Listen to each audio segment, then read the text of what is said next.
Hello, salutations, fellow countrymen and women. The question of national economic transformation and the issue of regional imbalance.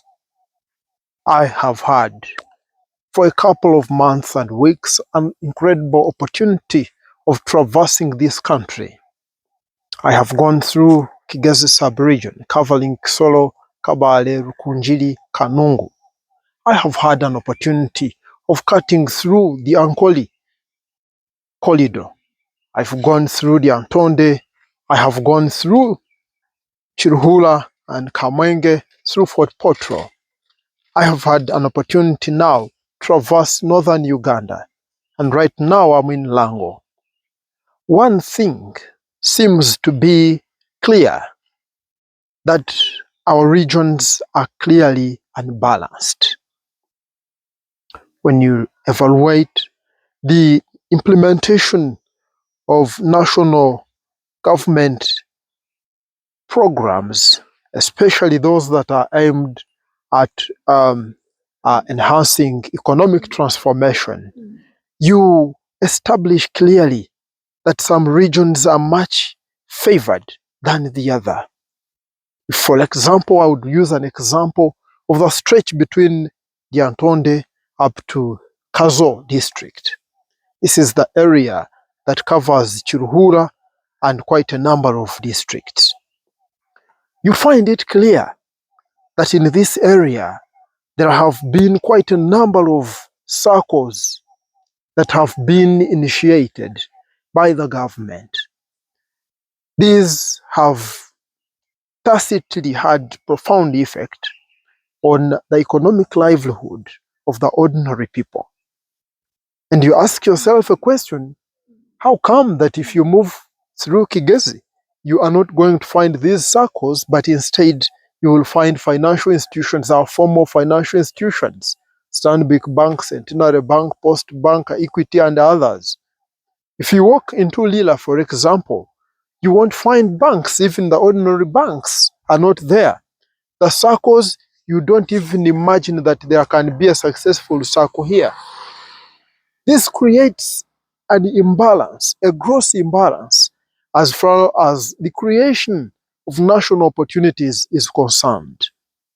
A person who obtains a loan from a circle that has been supported by the government in Kilhula obtains this loan at an interest rate of 0.2%. A young man who has lived and spent his life here in Arua, in Alebtong, shall find it difficult to convince Centenary Bank to award him a loan.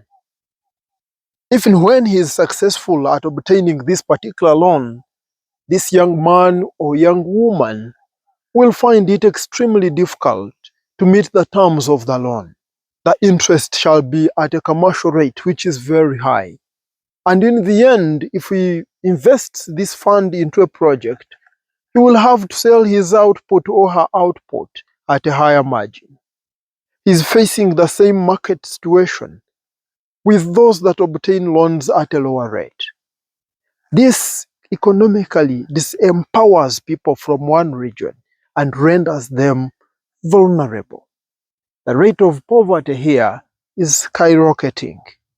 You can hardly come across a decent house. The infrastructures are extremely poor. I visited Aloy sub-county in Aleptong yesterday. There are areas where access to water is a privilege. The community must pull itself together, working hand in hand with non-governmental organizations before they can obtain drinking water. And when we see our government there in Kampala, lavishly spending on executive vehicles, lavishly obtaining supplementary budgets, as a country, as citizens, our lives are not better if we cannot generate the courage to invite our leaders to common sense and ordinary reasoning. Because to me, I think what we lack is just basic common sense. We simply don't lack resources. We lack common sense. And as a country, we have to really to rise up and do what it takes. Thank you.